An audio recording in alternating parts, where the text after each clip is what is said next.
I was 79 years old when I found a baseball glove in the back of a closet. It was old, leather cracked around the edges, one lace hanging loose, dust on the thumb. I stood there holding it longer than I should have, like it might explain something to me. Funny, the things that survive, people leave, voices disappear. Years go by so fast you can't even tell where they went. But some small thing, a glove, a coat, a coffee mug with a chipped handle, stays behind like it's been waiting, and suddenly you're not standing in your hallway anymore. You're somewhere else, a different house, a different year, a boy standing in front of you, maybe 9 years old, holding that same glove. Dad, come outside. Just that, simple. A boy asking for 20 minutes. And me, I didn't even look up. Not now. He stood there for a second, then nodded. Okay, that's all. He walked away, and I went back to whatever important thing I thought I was doing. At 79, standing in that hallway with my hand shaking around that old glove, I understood something I should have understood decades earlier. That moment wasn't nothing. It was one of 1,000 little things. And little things, they build a life, or they hollow one out. The house is quiet now. Quiet in a way I once thought I wanted. The kettle clicks in the morning. Floorboards creak under my feet. Medicine bottles sit by the sink. A chair across from mine stays empty. Sometimes I leave the television on just to hear another voice in the room. Not because I'm watching, just because silence gets strange when it follows you long enough. There was a time I would have called this peace. Now I know better. Peace and loneliness can look very similar when you get old. I live alone now. My wife's been gone for 7 years. My son calls.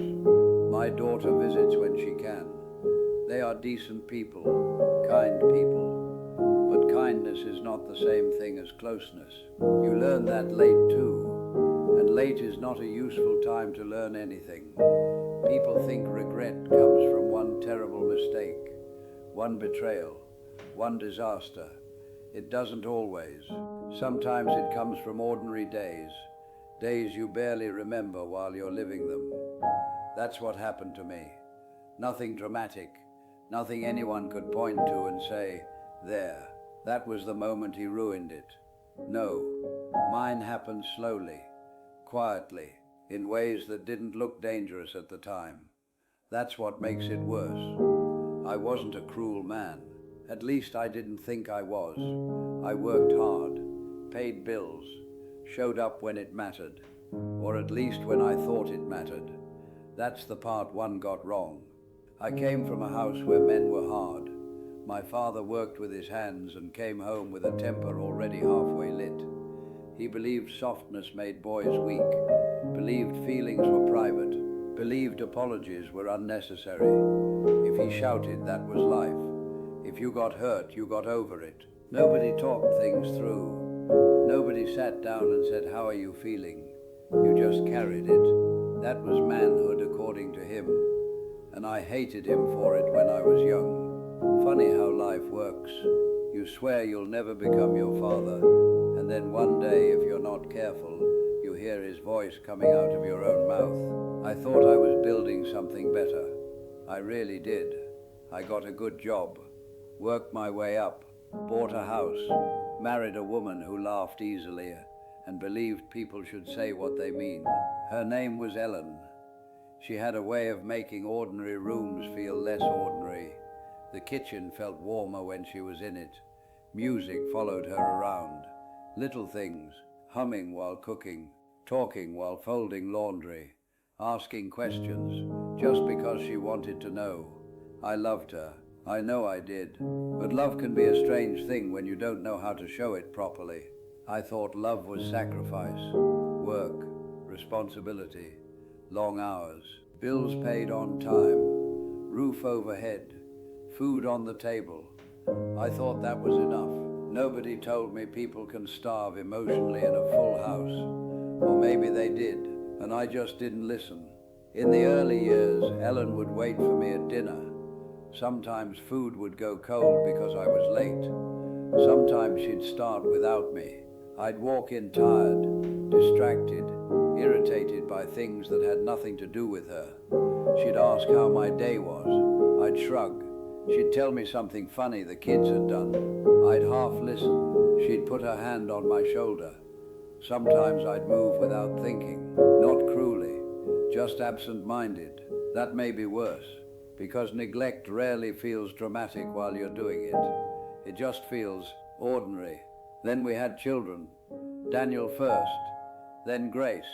And like most fathers, I told myself everything I did was for them. Long hours, missed dinners, missed weekends, stress I brought home and called responsibility. I told myself, one day they'll understand. That's a dangerous sentence. People say it when they want to excuse today. Daniel was a sweet boy, quiet, sensitive, wanted my attention more than I realized. Grace was different, talkative, always bringing stories, always wanting to show me things, drawings, school projects. Little thoughts children think are important because they haven't yet learned adults can make them feel small. And I didn't mean to make them feel small. That's the truth. I just thought there would always be time later. Later is a word that ruins people. I remember one night Ellen said very calmly, "You're here, but you're not really here."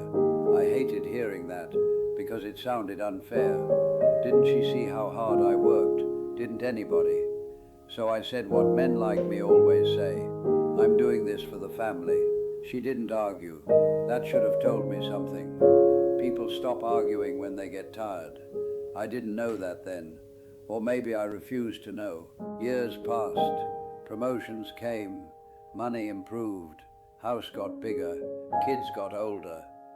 And something changed in ways so quiet I barely noticed. Daniel stopped asking me to come outside. Grace stopped telling me everything.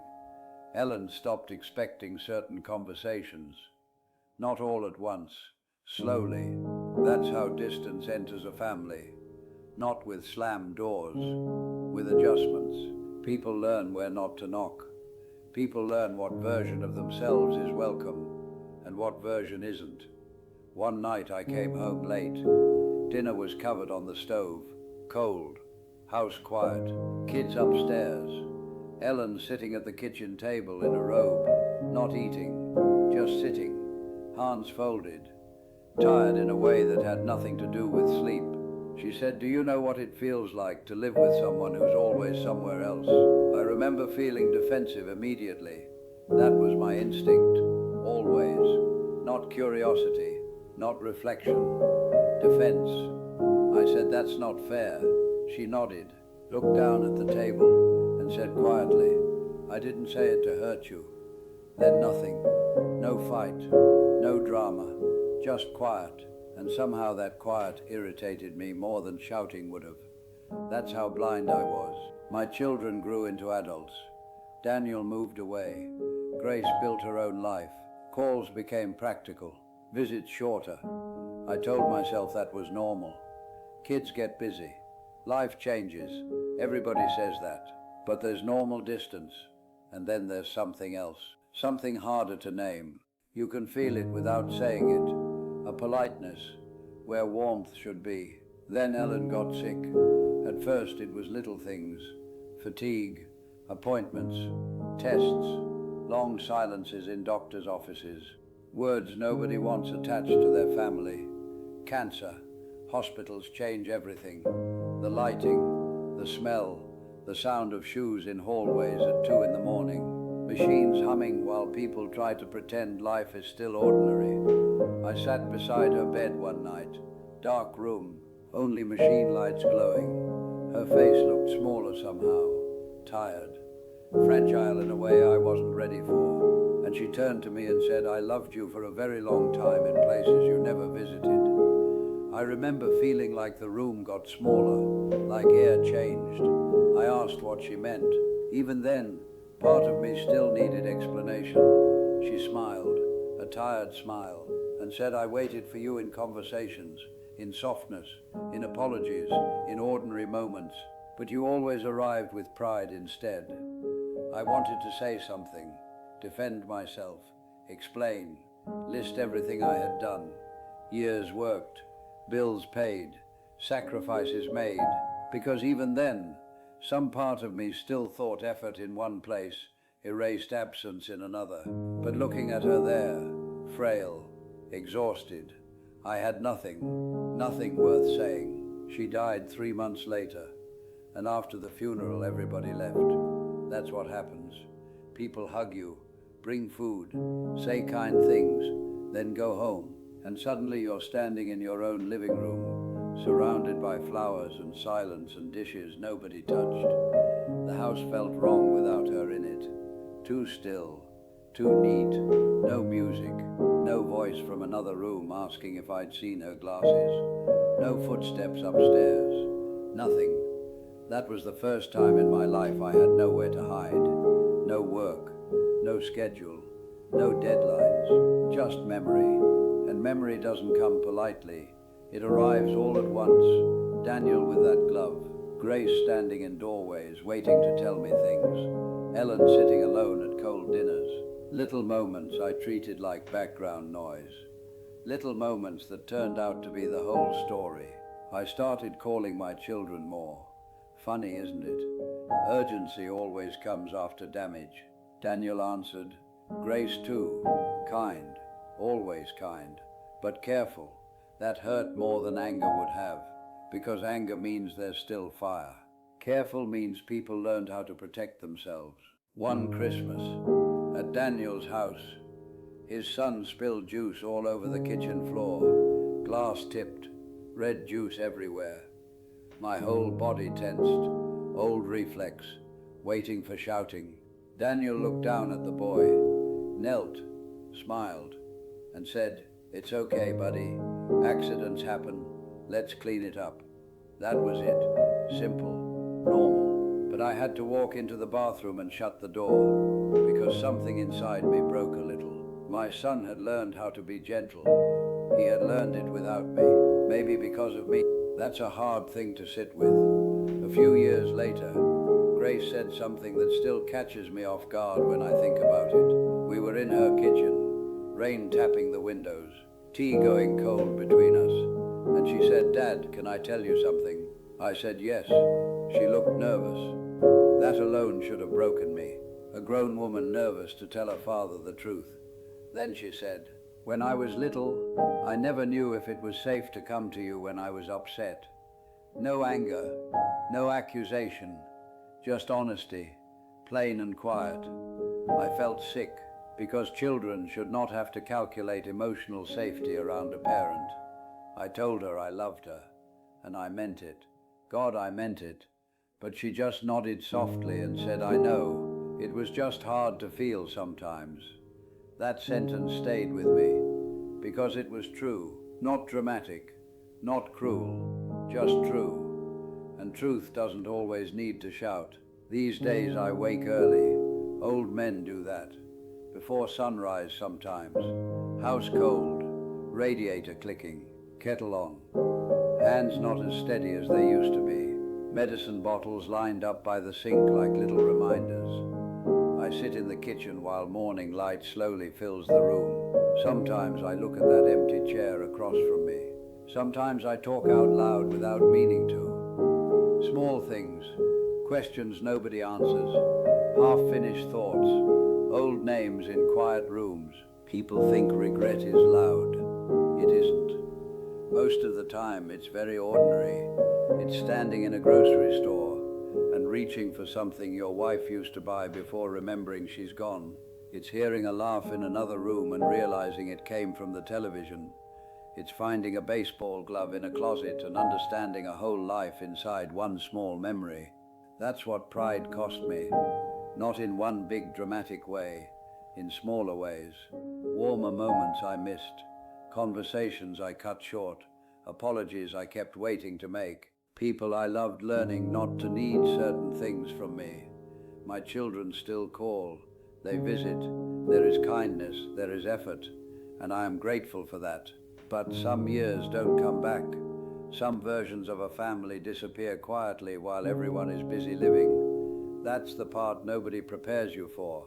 At 79, I know something I wish I had understood much earlier. You can provide everything and still leave people hungry. You can be respected and still not feel close to anyone. You can win every argument worth winning and still lose things you never meant to lose. Sometimes in the mornings I still say it out loud, I'm sorry, not because anyone is there to hear it, just because some words sit inside you too long. And if you don't let them out, they become part of the silence. I used to think life gave you plenty of time to fix yourself, plenty of time to soften, plenty of time to say what mattered. That was another thing I got wrong. Because one day you wake up in an old house, holding something small in your hands, and realize the moments you thought would wait for you didn't.